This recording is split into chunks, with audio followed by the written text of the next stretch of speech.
के बेस पे मटेरियल्स हमारे 3 टाइप के होते हैं। कौन कौन से होते हैं? तो सबसे पहला उसमें आता है ये कंडक्टर्स, ठीक है। दूसरा उसमें आता है इंसुलेटर, ठीक है। और तीसरा इसके अंदर जो आता है वो आता है सेमीकंडक्टर। आप ध्यान से समझना इस तीनों चीजों को। अब इन तीनों को समझने से पहले आपको एक टॉपिक समझना पड़ेगा, कॉन्सेप्ट ऑफ फ्री इलेक्ट्रॉन्स क्या होता है। पूरी बात ध्यान से समझना। कॉन्सेप्ट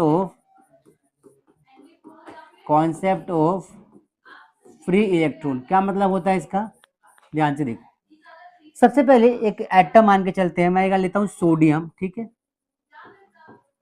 सोडियम लिया, Z इसका होता है 11 नंबर पे सोडियम आता है। अगर मैं इसका स्ट्रक्चर बनाऊं यहाँ पे, तो ये न्यूक्लियस बना दिया, ये first orbit, second orbit, third orbit. पहले ऑर्बिट में 2 इलेक्ट्रॉन होगा सोडियम की, कॉन्फ़िगरेशन करते हैं अगर इसका मान के चलो तो K, L और M।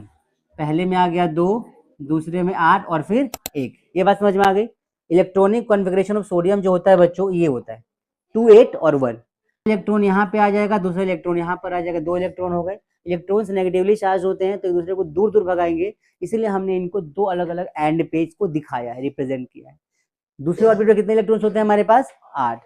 तो ये हमारा दूसरा ऑर्बिट यहाँ पे 8 दिखाएंगे, 1 2 3 4 5 6 7 और 8। तो we have 8 electrons in the second orbit and finally we have 1 electron in the last orbit and that is here.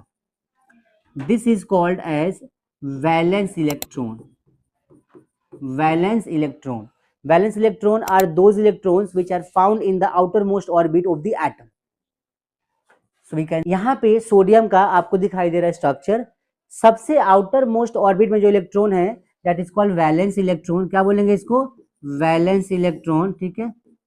ये इलेक्ट्रॉन जब तक मटेरियल के अंदर है, एटम के अंदर है, ये हमारा एटम है, ठीक है,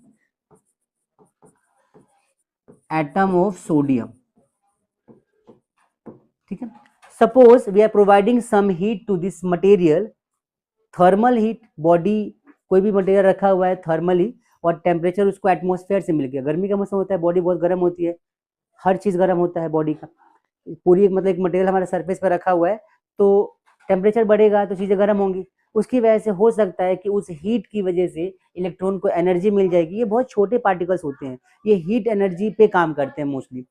थर्मल एनर्जी का मतलब होता है कि रूम से मिलने वाला एनर्जी, रूम से मिलने वाला हीट एनर्जी, जिसको